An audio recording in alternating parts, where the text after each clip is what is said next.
નમસ્કાર દર્શક મિત્રો, લોકશાહી શાસન વ્યવસ્થામાં પ્રજાના પ્રતિનિધિ તરીકે ચૂંટાઈને આવેલા ધારાસભ્યશ્રીઓ વિધાનસભા ગૃહમાં લોક પ્રશ્નોને વાચા આપે છે। આ રીતે રાજ્યના વિકાસની નીતિ ઘડાય છે, નિર્ણયો લેવાય છે અને પ્રજાના પ્રશ્નોનું સુખદ નિરાકરણ પણ આવે છે। દર્શક મિત્રો, 15મી ગુજરાત વિધાનસભાના ચોથા સત્રમાં આજના દિવસે હાથ ધરાયેલ મહત્વની કાર્યવાહીના સંકલિત અંશો લઈને અમે ઉપસ્થિત થયા છીએ લોકશાહીના ધબકારા કાર્યક્રમમાં। તો આવો નિહાળીએ લોકશાહીના ધબકારા।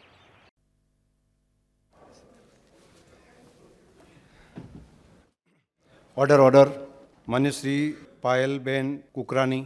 માન્ય અધ્યક્ષ શ્રી, સિવિલ હોસ્પિટલ અમદાવાદમાં અનેક પ્રકારની મલ્ટી અને સુપર સ્પેશિયાલિટી સુવિધાઓ ઉપલબ્ધ છે, પણ એની સાથે સાથે કઈ સુવિધાઓને લગતી કામગીરી હાથ ધરવામાં આવેલ છે તેની વિગતો જણાવશો જી। માન્ય અધ્યક્ષ શ્રી, અમદાવાદ સિવિલ હોસ્પિટલ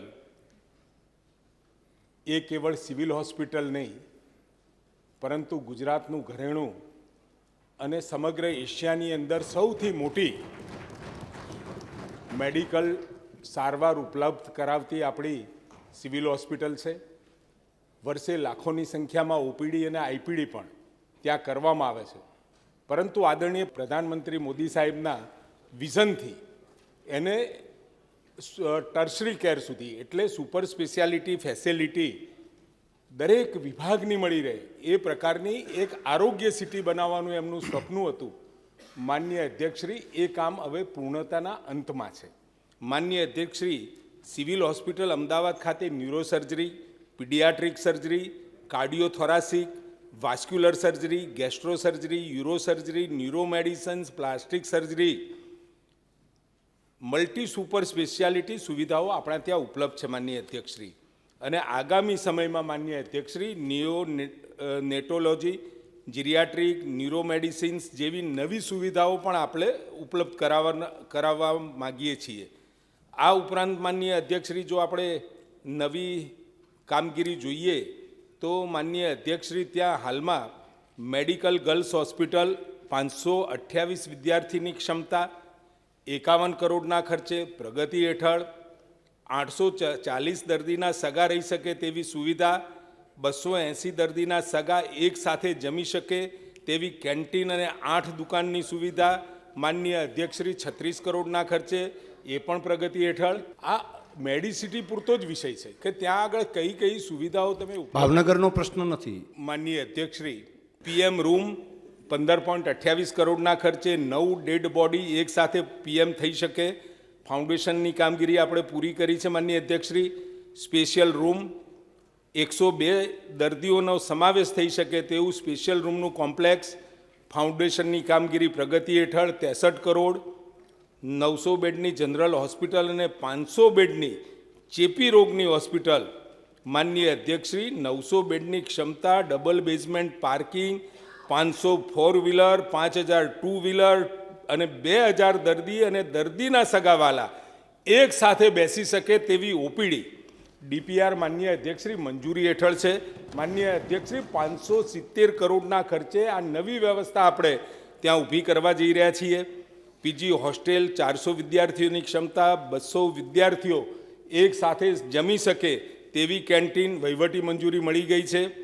74.64 કરોડ એટલે કે 75 કરોડ। ડેન્ટલ હોસ્પિટલ માન્ય અધ્યક્ષશ્રી, ડેન્ટલ હોસ્પિટલ ગ્રાઉન્ડ વત્તા 7 માળ ટેન્ડર મંજૂર, 100.23 કરોડ એટલે 910 કરોડના ખર્ચે ખૂબ મોટી વિશાળ એવી આ આરોગ્ય સિટીની અંદર, મેડિસિટીની અંદર એટલી બધી ઉપલબ્ધતા આપણે કરી રહ્યા છીએ આરોગ્ય માટેની કે જેથી કરી રાજ્ય તો નહીં પરંતુ આજુબાજુના રાજ્યો પણ મોટા પ્રમાણમાં અહીંયા સગવડતા મેળવી શકે એવું આરોગ્ય ધામ આપણે વિકસાવવા જઈ રહ્યા છે માન્ય અધ્યક્ષશ્રી। આરોગ્ય ધામની સાથે મેડિસિટીમાં મેડિકલ ટુરિઝમ જે શબ્દ એ આ ભારતીય જનતા પાર્ટીમાંથી આવ્યો છે કે આરોગ્ય ધામ કેવા હોવા જોઈએ અને અહીંયા આગળ કેવળ રાજ્ય બહારના લોકો સારવાર કરાવવા આવે એવું નહીં, પરંતુ દુનિયાભરમાંથી સારવાર કરાવવા આવે અને અહીંયા સસ્તી સારી સગવડો સારવાર અહીંયા મળી રહે અને અહીંયા સસ્તી સારવારના કારણે આજે પણ માનનીય અધ્યક્ષશ્રી આપણે યુએન મહેતામાં, કેન્સરમાં, પછી આઈકેડીઆરસીમાં આ બધી જગ્યાએ દૂર સુદૂરથી લોકો આવી અને પોતાની સારવાર કરાવી જાય છે. માનનીય અધ્યક્ષશ્રી આ નવો કન્સેપ્ટ અત્યાર સુધીમાં માનનીય અધ્યક્ષશ્રી રાજ્યના દર્દીઓ બહારના દેશમાં જઈ અને સુવિધાઓ મેળવતા હતા આરોગ્ય સારવારની, પરંતુ સમગ્ર સારવાર અહીંયા ગુજરાતમાં જ મળી રહે અને માનનીય અધ્યક્ષશ્રી મેડિસિટીનું સ્વપ્ન એ અહીંયા પૂરું થાય છે. પરંતુ જ્યાં એ પૂરું થતાની સાથે રાજ્યની અંદર મધ્ય ગુજરાત, દક્ષિણ ગુજરાત, જામનગર અને ભાવનગર ખાતે પણ આગામી સમયમાં આવી જ સુવિધાઓ ક્યાં ઉપલબ્ધ થાય એ માટે સરકારે આદરણીય ભૂપેન્દ્રભાઈ પટેલ સાહેબની સરકાર અને કનુભાઈના સહકારથી માનનીય અધ્યક્ષશ્રી આ બાબતની આપણે શરૂઆત કરી ચૂક્યા છીએ અને ધીમે ધીમે માનનીય અધ્યક્ષશ્રી આવતા સમયમાં ગુજરાતનો એક પણ ઝોન એવો બાકી નહીં હોય કે જ્યાં આગળ મલ્ટી સ્પેશિયાલિટી સુવિધાઓ આપણને નહીં મળતી હોય. માન્ય શ્રી કરશનભાઈ. મોદી સાહેબે 10 લાખ રૂપિયાની આપણે મર્યાદા આવકની કરી ઓપરેશન કરાવવાની, તે કયા કયા પ્રકારના ઓપરેશન થાય અને કઈ કઈ સિવિલમાં એના ઓપરેશન કરવામાં આવે અને ત્યારથી 10 લાખનો અમલ કરવામાં આવશે. માનનીય અધ્યક્ષશ્રી લગભગ 2500 ઉપરની સારવાર અને હોસ્પિટલો એટલે એ આખું મોટું લિસ્ટ છે કે જેની અંદર કયા ઓપરેશન્સ કઈ સિવિલમાં તો કોઈ ખર્ચ તમે લેતા જ નથી ને? ના, સિવિલમાં તો આમ પણ નથી લેતા, પરંતુ માનનીય અધ્યક્ષશ્રી આપણે જે PMJY માં જે કાર્ડ છે એ કાર્ડ આપણે ચોક્કસ માગીએ છીએ જેથી કરી ત્યાં પણ આપણે જે ક્લેમ કરીએ એ ક્લેમના રૂપિયા એ જે તે વિભાગને જે હોસ્પિટલને મળે એટલે એના ડેવલપમેન્ટમાં આ રૂપિયા પણ માનો કે ખાનગી હોસ્પિટલને આપીએ છીએ તો આ સરકારી હોસ્પિટલમાં પણ આપણું આયુષ્યમાન કાર્ડના ક્લેમ આપણે નોંધીએ છીએ અને એ કાર્ડ થકી જે આવક થાય છે એમાંથી ડૉક્ટરો અને આરોગ્યની સુવિધાઓ એટલે ત્યાં આગળ જે આપણી રોગી કલ્યાણ સમિતિ છે એમાં પણ ફાળો જમા થાય છે કે હોસ્પિટલ પોતે પોતાની રીતે ડેવલપમેન્ટ કરવું હોય તો એ રોગી કલ્યાણ સમિતિમાં જમા થયેલા ફંડથી એ આગળ વધારી શકે. માન્ય શ્રી ઉદયભાઈ કાનગડ. માનનીય અધ્યક્ષશ્રી, ગીર અભયારણ્ય ખાતે પ્રવાસીઓ માટે સરકાર દ્વારા શું સગવડો કરવામાં આવેલ છે? માનનીય અધ્યક્ષશ્રી, સાસણગીર ખાતે સિંહ સદનમાં reception centre, souvenir shop, inter presentation zone, wood gazebo, exiting gazebo, pathway, parking, સિંહ દર્શનની સુવિધા તેમજ નેચર કેમ્પ સાઇટ ખાતે માનનીય અધ્યક્ષશ્રી information kiosk, kitchen area, hand wash area, dining hall, પાઠશાળા, open library, boys and girls dormitory, teacher tent, overhead water tank, parking. એ જ રીતે ગીર ઓર્બોરેટમની અંદર માનનીય અધ્યક્ષશ્રી souvenir shop, training centre, reception gazebo, water counter, parking, children play area, આમ વિવિધ પ્રકારની સુવિધાઓ આ અભિયાનની અંદર આપવામાં આવે છે. ડૉક્ટર હસમુખભાઈ પટેલ. માનનીય અધ્યક્ષશ્રી, 31/12/23ની સ્થિતિએ છેલ્લા 2 વર્ષમાં GMERS હેઠળ કેટલી નવી મેડિકલ કોલેજો મંજૂર થઈ અને સાથે સાથે એ નવી મેડિકલ કોલેજનું ભંડોળ કોના દ્વારા અને કઈ રીતે ચૂકવવામાં આવે છે? માનનીય અધ્યક્ષશ્રી, હાલમાં ગુજરાત રાજ્યમાં કુલ 13 GMERS સોસાયટી દ્વારા સંચાલિત આપણી મેડિકલ કોલેજ અને હોસ્પિટલો છે અને છેલ્લા ગત વર્ષે 5 નવી મેડિકલ કોલેજો આપણે આપી છે. માનનીય અધ્યક્ષશ્રી, અને આ સમગ્ર જે GMERS દ્વારા સંચાલિત જે મેડિકલ કોલેજ અને હોસ્પિટલ છે એમાં કેન્દ્ર અને રાજ્ય સરકાર એ 60-40ના ધોરણે આપણે કોલેજો ચાલુ કરી છે. માનનીય અધ્યક્ષશ્રી, 40% રાજ્યના અને 60% કેન્દ્રના એમ કરી અને અત્યાર સુધીમાં 976 કરોડ ફાળવી દેવામાં આવે. માનનીય અધ્યક્ષશ્રી, એક મેડિકલ કોલેજ બનાવી હોય એટલે એનું ઇન્ફ્રાસ્ટ્રક્ચર જે ખર્ચો છે, મહેકમનો ખર્ચો હું નથી ગણાવતો, પરંતુ જે એની કેપિટલ ઇન્વેસ્ટમેન્ટ છે માનનીય અધ્યક્ષશ્રી એ લગભગ 500 થી 550 કરોડની વચ્ચે થતું હોય છે. એટલે આ 5 મેડિકલ કોલેજો અત્યારે કાર્યરત થઈ છે. પહેલું વર્ષ, બીજું વર્ષ પણ હવે ચાલુ થઈ રહ્યું છે. માનનીય અધ્યક્ષશ્રી, ટોટલ જે આ 5 મેડિકલ કોલેજ છે 2500 કરોડ રૂપિયા ઉપરનું કેપિટલ ઇન્વેસ્ટમેન્ટ આપણે કરીશું. મહેકમ એ અલગથી વિષય છે. આપણે ફીઓ પણ ત્યાં ખૂબ બીજી કોલેજો કરતાં, જે સેલ્ફ ફાઇનાન્સ કોલેજો કરતાં આપણે ખૂબ ઓછી પણ લઈએ છીએ અને માનનીય અધ્યક્ષશ્રી અગાઉની જે આપણી 8 મેડિકલ કોલેજો છે એમાં 4287 કરોડ એ આપણે કેપિટલ ઇન્વેસ્ટ એટલે બાંધકામ માટે વાપર્યા છે માનનીય અધ્યક્ષશ્રી.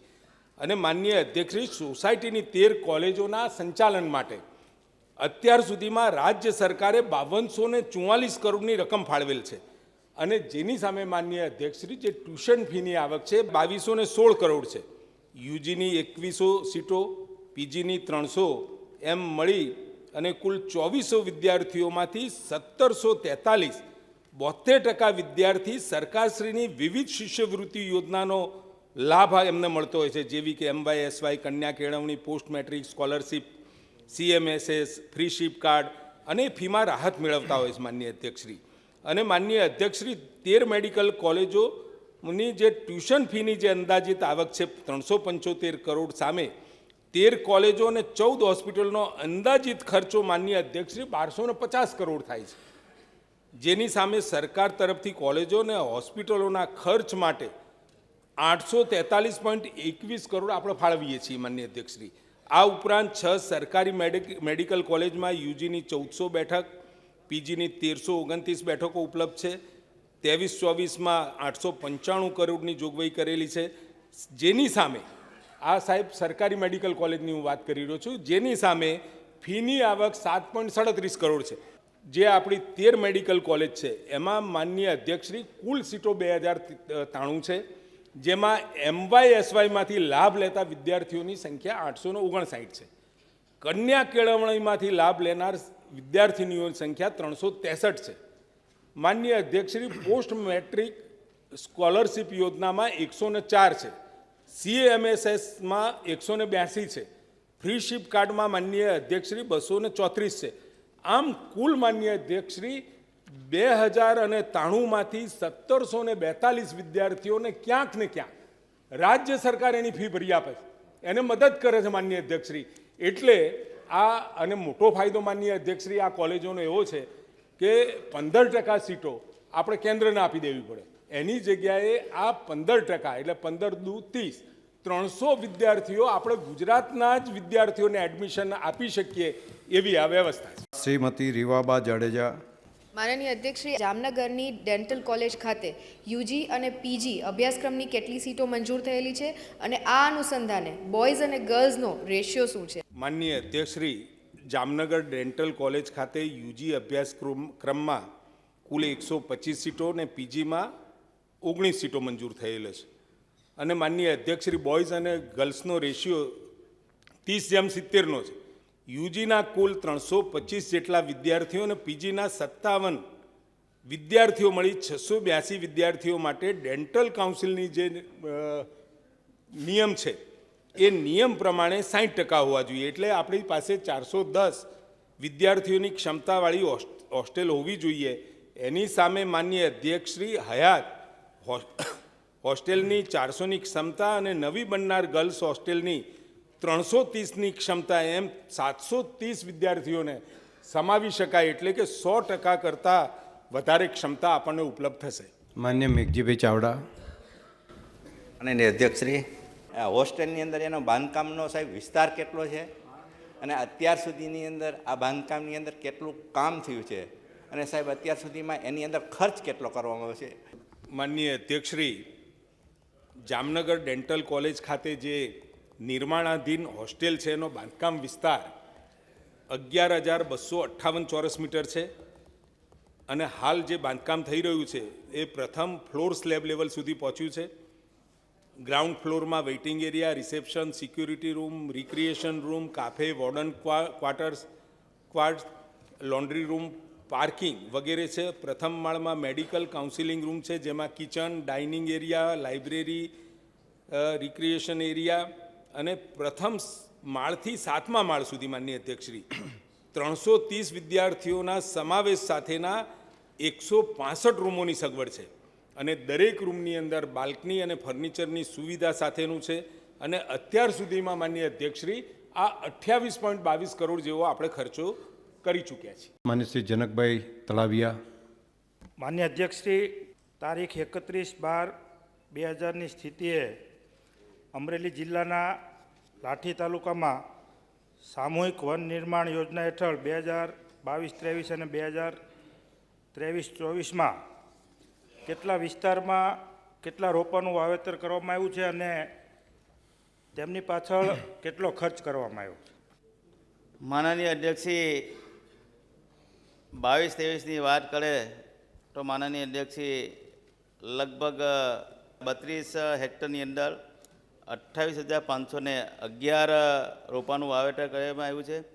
એમાં માનનીય અધ્યક્ષશ્રી લાઠી તાલુકા મુખ્યત્વે લીમડા, સરગવા, ચરલ, પીપર, અરડુસા, ગુલમહોર, વડ, પીપળા, જામફળ, સીતાફળ, નીલગીરી, લીંબુ, રાયણ, રાવણા, સવન શિશુ, દેશી બાવર, કરંજ જાત જાતના રોપાનું વાવેતર કરવામાં આવ્યું છે. એની પાછળ માનનીય અધ્યક્ષશ્રી લગભગ 3274 જેટલા માનવ દિન ઉત્પન્ન થયા છે.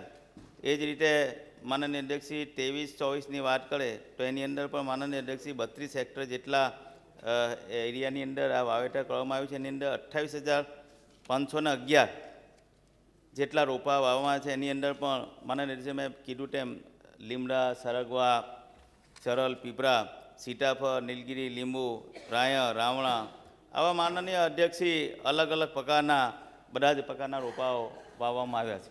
માન્ય શ્રી ચૈતનભાઈ દેસાઈ.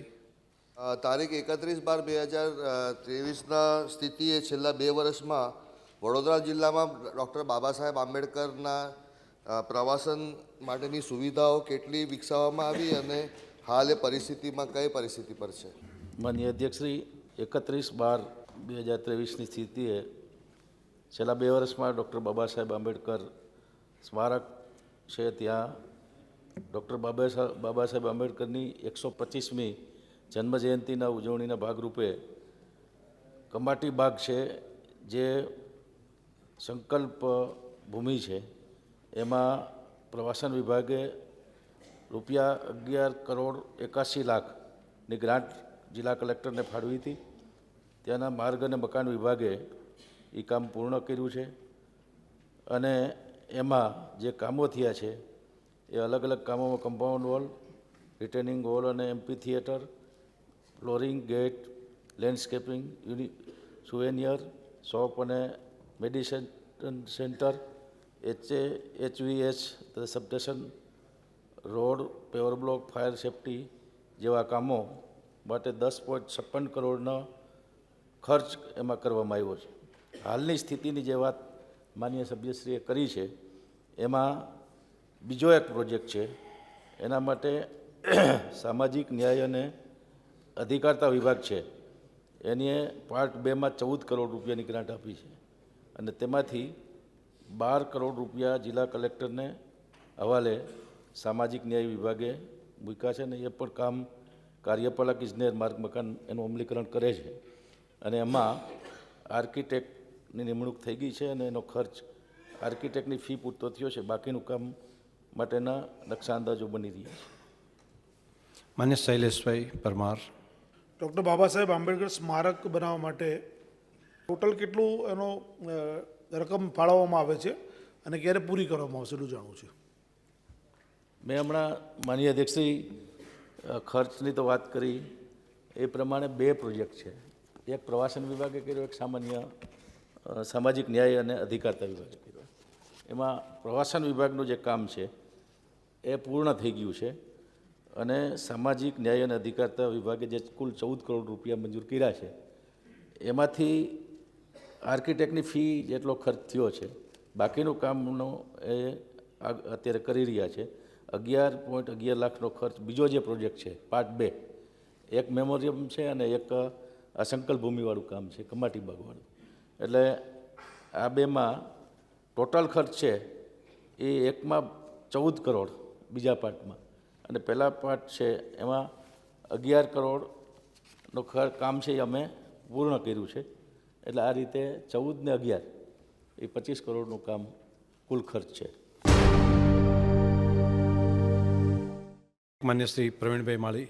માન્ય અધ્યક્ષશ્રી 31/12/2023ની સ્થિતિએ બનાસકાંઠા જિલ્લાની અંદર સામૂહિક આરોગ્ય કેન્દ્ર, પેટા આરોગ્ય કેન્દ્ર અને પ્રાથમિક આરોગ્ય કેન્દ્રની અંદર સરકારી જગ્યાઓની અંદર કેટલી અરજીઓ મંજૂર કરવામાં આવી અને તે પૈકી કેટલી અરજીઓ જગ્યા સરકારી ફાળવણી કરવામાં આવી? માન્ય અધ્યક્ષશ્રી, માન્ય સભ્યશ્રી રીતે જે પ્રશ્ન પૂછ્યો છે માન્ય અધ્યક્ષશ્રી, લોકોને સરકારી ડિપાર્ટમેન્ટના ઝડપથી કામ થાય એ બાબતે સરકારશ્રીએ માન્ય અધ્યક્ષશ્રી મહેસૂલ વિભાગમાં 23/2/2022ના રોજ એક પરિપત્ર કરીને જમીન મહેસૂલ નિયમ 1972 વહીવટ 3 હેઠળ જમીન ઝડપી ફાળવણી થાય અને ધોરણ 1 સૂત્ર જળવાય તે હેતુથી સુશાસન ભાગરૂપે ઓરા પોર્ટલ ઓનલાઈન માન્ય અધ્યક્ષશ્રી કરવામાં આવ્યું છે.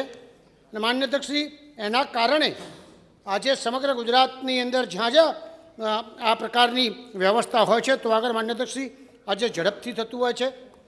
અને માન્ય સભ્યશ્રીએ જે રીતે પૂછ્યું છે, પ્રાથમિક આરોગ્ય કેન્દ્ર એની કુલ 12 અરજીઓ હતી, એની અંદર 7 નામંજૂર થઈ છે. માન્ય અધ્યક્ષશ્રી, પેટા વિભાગ આરોગ્ય કેન્દ્રમાં કુલ 72 અરજીઓ હતી, એમાંથી 12 અરજી નામંજૂર થઈ છે.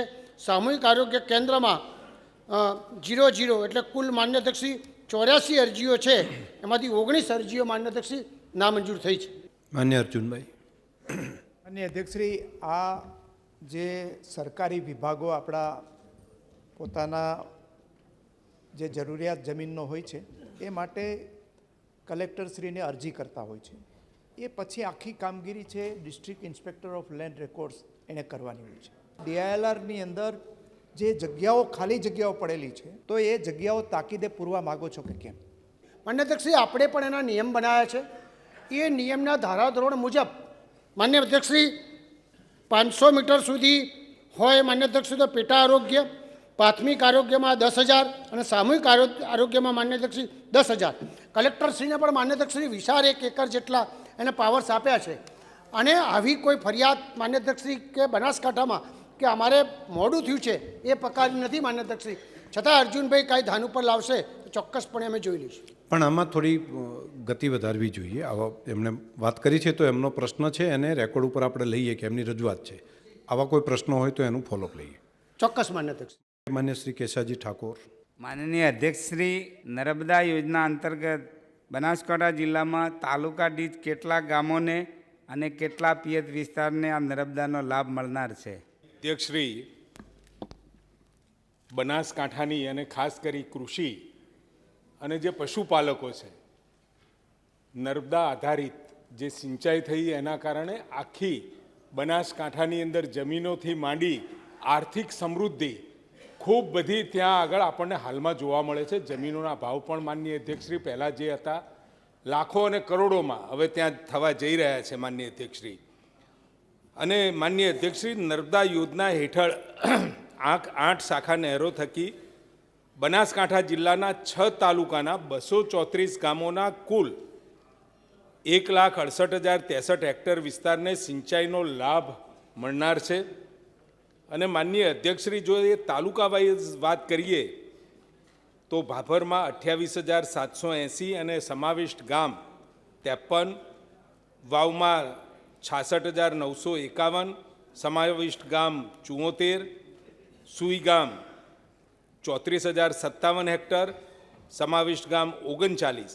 માનનીય અધ્યક્ષશ્રી, આ 3 તાલુકા માનનીય જ્ઞાનીબેનના વિસ્તારના છે અને ખૂબ મોટો લાભ એ વિસ્તારને પણ થઈ રહ્યો છે. સાથે અમૃતજી જે કાંકરેજ માનનીય અધ્યક્ષશ્રી 13,542 હેક્ટર અને 27 ગામોનો ત્યાં લાભ મળે છે. અને કેસાજી આપના વિસ્તારમાં પણ 338 હેક્ટર અને 1 ગામને લાભ મળી રહ્યો છે. થરાદની અંદર માનનીય અધ્યક્ષશ્રી, જ્યાંથી આપ કોના વિસ્તારમાં છે એવી માંગણી નથી કરી માન્ય સભ્યશ્રી. સર, પણ મારી પાસે, કારણ કે મને યાદ છે કે કોના વિસ્તારમાં તમે બધાને જાણો છો એ બરાબર છે. માનનીય અધ્યક્ષશ્રી, અને થરાદમાં પણ 24,396 અને 40 ગામોને આનો લાભ મળી રહ્યો છે. માન્ય શ્રી ઇમરાન ખેડાવાલા. માનનીય અધ્યક્ષશ્રી, 31/12/2000ની સ્થિતિએ અમદાવાદ શહેરમાં કુલ police constable, head constable, PSI, PI, DYSP, ACP અને DYSPનું મહેકમ મંજૂર થયેલ છે. કેટલું ભરેલું છે અને કેટલી જગ્યા ખાલી છે?